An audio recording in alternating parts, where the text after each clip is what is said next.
You grew up in Turkey. Now you've been in New York for a couple of years, Yes. correct? How is the business industry different in those spaces? Very different. I think, like if you look at US, I would say the net new American dream is in especially California and New York being a founder. Yeah. And I think this is inspiring because as an immigrant, like you see a future you can build no matter who you are or where you're from.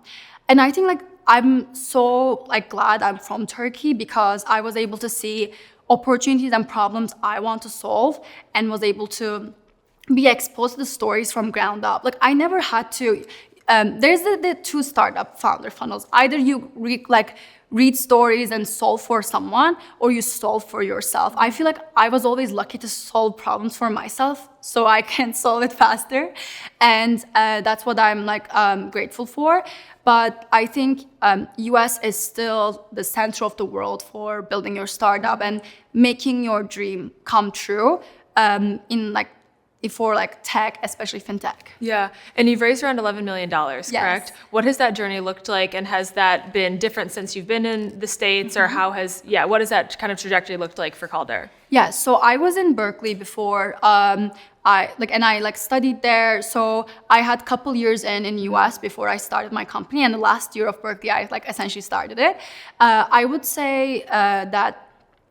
Of course, I was privileged to have the like background degrees, and I think more than that, the network.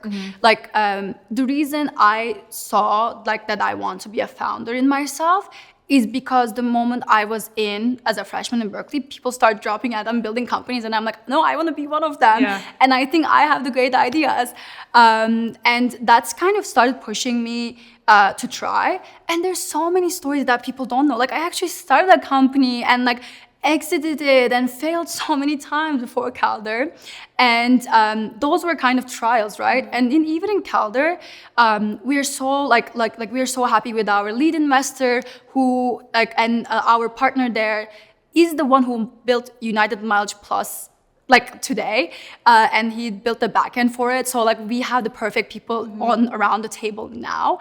But before this, like there were times like.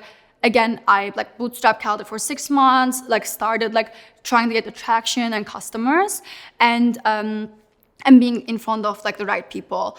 The only thing I would say is like it's everything looks perfect from the outside, and I think I guess the founders out there, everything always looks perfect from the outside to everyone. It's not. It takes perseverance and just survive through it, and then it happens.